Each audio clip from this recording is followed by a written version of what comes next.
Not wanting to hurt his feelings, she avoided answering the question. Having seen this problem before, he knew exactly what to do. On hearing the news, the Prime Minister decided to make an official announcement. Angered by the lack of transparency, the constituents demanded an explanation. All of these sentences begin with a participle clause. Let's look at how we write these types of clauses. First of all, let's talk about what a participle is. A participle is a verbal that is used as an adjective. It usually ends in ing or ed. Present participles end in ing.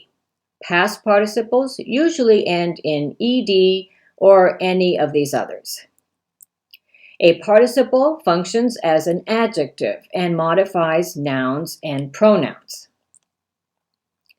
The sleeping baby looked so peaceful. Here, the participle sleeping modifies or describes the baby. Here's another sentence.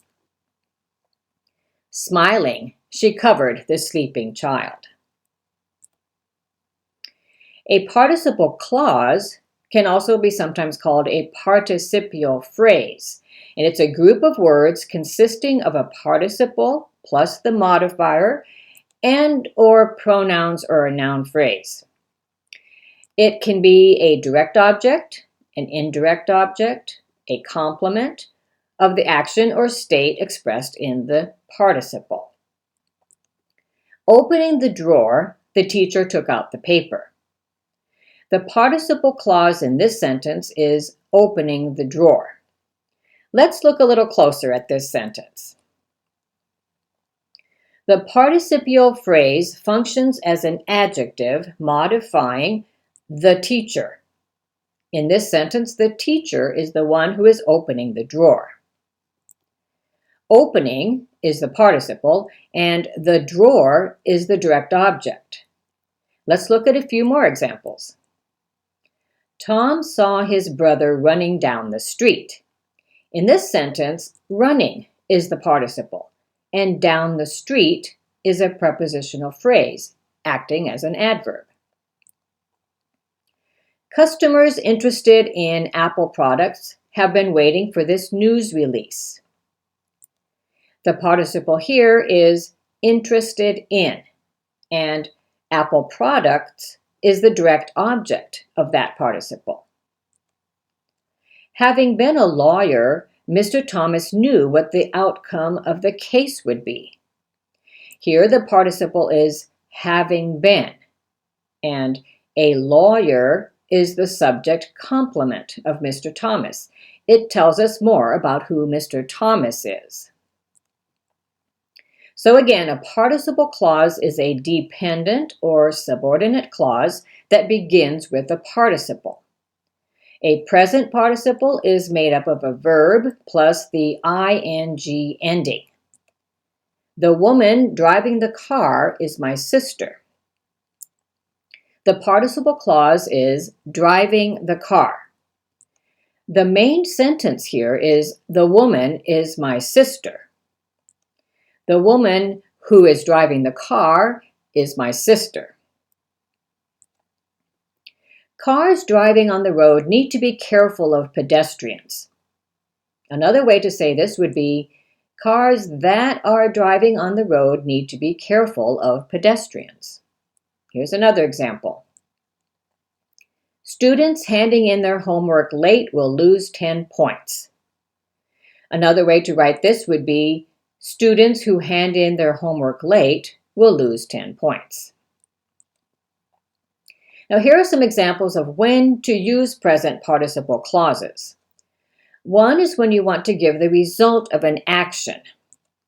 The table tipped over, breaking all of the dishes. Breaking all of the dishes was the result of the table tipping over. Another use is to give the reason for an action. Knowing she liked roses, he bought her a large bouquet for her birthday. He knew that she liked roses, so he bought her a large bouquet. A third way is to talk about an action that happened at the same time as another action. Sitting on the chair, she fell asleep instantly.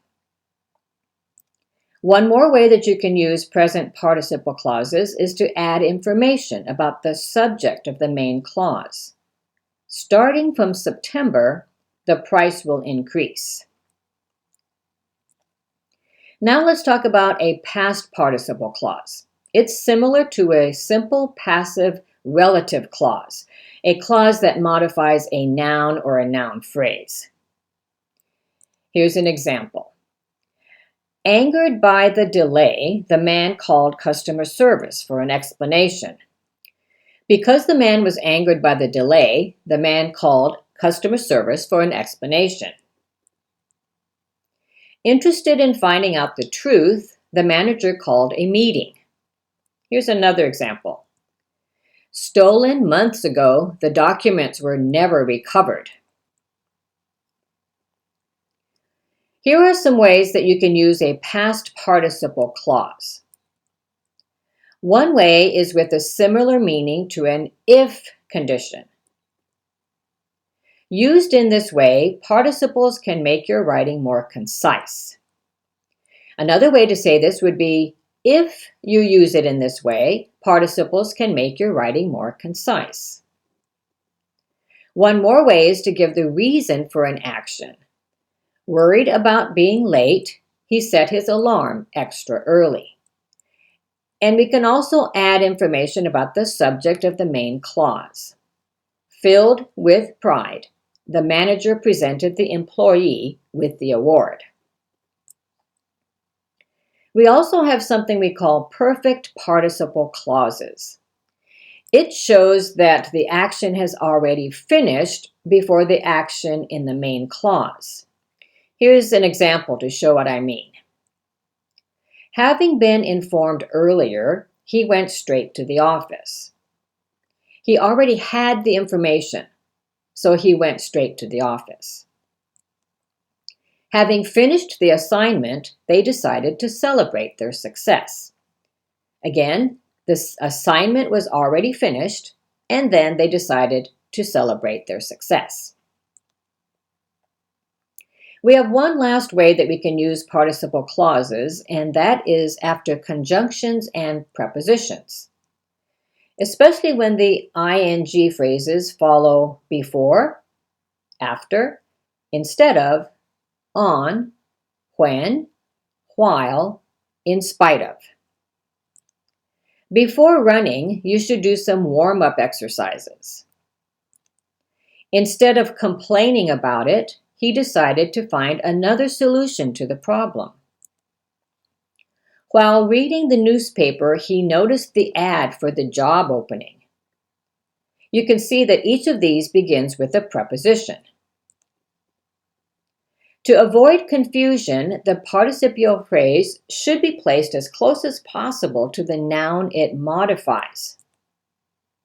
Carrying a load of dishes, his foot caught on the rug. In this sentence, his foot is not what was carrying a load of dishes. This sentence could be confusing. Who was carrying a load of dishes? We call this kind of sentence a dangling modifier. It's not clear who the subject is. This is a better way to write this sentence. Carrying a load of dishes, he caught his foot on the rug. Here it is much clearer that he was carrying a load of dishes. One more thing to be careful about when using participial phrases is punctuation. When a participial phrase comes at the beginning of a sentence, use a comma after the phrase. Arriving at the bank, she went straight to the ATM. When the participial phrase is in the middle, place a comma before and after the phrase. Tom, watching the movie, fell asleep on the couch. When the participial phrase is essential to the meaning of the sentence, do not use any commas.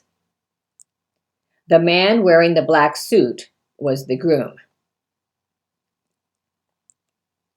When a participial phrase comes at the end of a sentence, use a comma before the phrase if it modifies an earlier word in the sentence, but not if the phrase directly follows the word it modifies. Let me explain this. The international community watched the leader delivering the speech. Here, the phrase delivering the speech modifies the leader, not the community.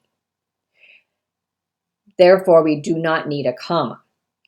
However, in this sentence, it's different. The man watched the news, alarmed by the magnitude of the situation. Here, the phrase modifies the man, not the news. One more thing we need to talk about is how to make a participle clause negative. To make a participial phrase negative, add not before the participle. Not realizing that there had been a mistake, the manager could not understand what the problem was. Here's another example. Not knowing the child was sick, the teacher expected too much. Here are a few more examples to help you understand how to use these participle clauses. Leaning out of the window, the dog enjoyed the ride. Understanding that there had been a mistake, the manager stopped production immediately. Here are some examples of past participles. Ordered to appear before the judge, the prisoner looked nervous. Driven by desire, he worked even harder. Here are some examples of perfect participle clauses. Having already finished the task, he left the office. Having nothing to do, she decided to go to the beach. Here are some examples of participle clauses after conjunctions and prepositions. Before hearing all of the reasons, the president made his decision. Since starting the new job, he found he was very tired at the end of each day. Here are a few sentences that you can use to practice what we've learned. Try putting the information into one sentence. He broke the computer belonging to his brother. Try this one.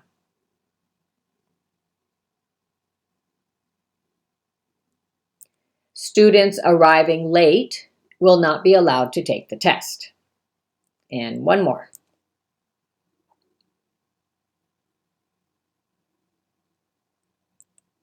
Having not practiced enough, Mary didn't qualify. How did you do?